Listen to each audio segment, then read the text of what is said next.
It's time for your daily dose of DragonFeather. This is DragonFeather, and I'm here to do my August Q&A, and I got my 3D yes with your guys' questions on it, so let's get started. This is from Jack Haley, I think, or Healy. He asked, "Hi DragonFeather, I'm a huge fan of your YouTube account. I have a question which has been on my mind. I have just become a Wiccan, and I'm worried my homosexuality might affect me in the long run. What is Wicca's rule on homosexuality, and what's your feeling on the subject?" I surprisingly get this question a lot, actually. Sexuality, it has nothing to do with being anything. As it says in the Wiccan Read, do what you will, as it harm none, basically. Being homosexual doesn't hurt anyone, so that's totally cool. That's totally up to you. A lot of the Wiccan community actually is gay. There's no rules on sexuality, basically, in Wicca. Anonymous asks, "Do I need to perform the practices of Wicca, or can I just follow the religion without doing rituals, offerings, etc.? Would I still be seen as Wiccan?" Not necessarily. I don't really know what to say on this. I feel like if you're going to be Wiccan, you should do the rituals, you should do all of that, you should blah blah blah, you know what I mean? Because you don't get the full experience of being a Wiccan without doing that, in my opinion. I believe that if you follow the principles and you follow the rules and you just don't do the ritualistic part of it or those kinds of things, then I believe yes, you can still consider yourself a Wiccan, but people might pick on you for it. That's pretty much all I have to say. Belongs to Wonderland asked, "What's your opinion on buying already made elixirs, charmed, spelled objects, or other things made with someone else's magic? Will it affect how it works?" I think this is really interesting, actually. I have actually bought charmed things off of people. However, I find in my personal experience that it tends to work better for me when I do. That's why I do not cast spells for anybody. I don't know, I don't really feel like it's as good if you buy it off someone else with their intentions rather than your intentions, because if you use your intentions, then you get exactly what you're working for and exactly what you're doing, and if you buy it off of someone else, you never know what their true intentions were, you never really know anything like that. It's really up to you personally. I think it's better if you do it yourself. However, you can buy it off of other people. It just might have a surprise in there. I don't know. Just thought, I guess.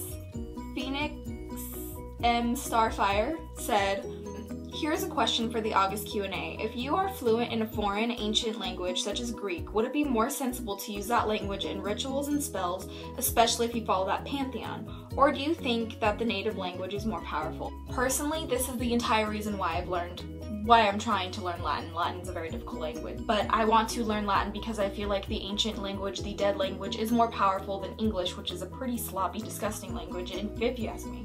I think that if you do know how to speak these languages, and you are good at it, and you are fluent at it, and you trust that you know what you're doing, then I believe absolutely you can. And I believe, yes, it does have more meaning and it is more powerful, especially if that's the language of the pantheon that you're working with. It's impressive.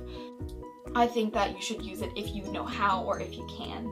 Anonymous asked, "Hi, I wanted to start by saying you're awesome. I've watched most of your videos. I was just wondering, once you decided to follow Wicca, where did you start?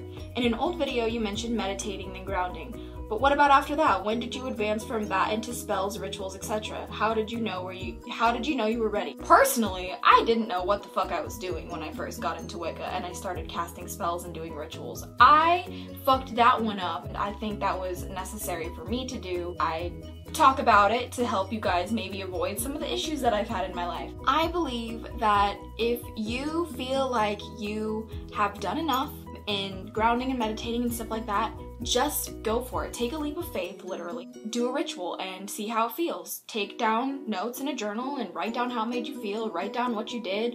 Write down if you want to do something differently, like anything like that, like just your opinions and stuff. Really just go for it. If you don't really know what you're doing, that's okay, because when I first started, I didn't know what I was doing and I fucked up many times. And I felt bad and I felt guilty and I was embarrassed at myself, but that's okay. It happens. Just don't do anything advanced, like working with spirits or doing necromancy. Don't just jump into that. Don't do that, probably ever. Just start with something simple, like a simple ritual celebration for an Espit or a Sabbat, and I think you'll be great if you just keep working with that for a while. Anonymous asked, "Do you watch Teen Wolf? What do you think of it? If you don't, you should. It has its own spin on supernatural creatures." I have seen maybe 1 or 2 episodes of Teen Wolf, and of what I've seen, the characters are damn sexy, but other than that, I'm not really into it. I haven't really got into it. I'm more into supernatural, actually. So yeah, that's my August Q&A. If you guys have any questions, the best place to ask me questions is on Tumblr. The link will be down below. And if you do not have Tumblr, Facebook is fine. Also, Twitter is cool as well. But yeah, I hope you guys enjoyed. Again, if you have any questions, you can also leave them below and let me know, and I'll get back to you guys as soon as I can. But until next time, blessed be and bye. And that's kind of why I have a YouTube channel. Actually, not really, actually.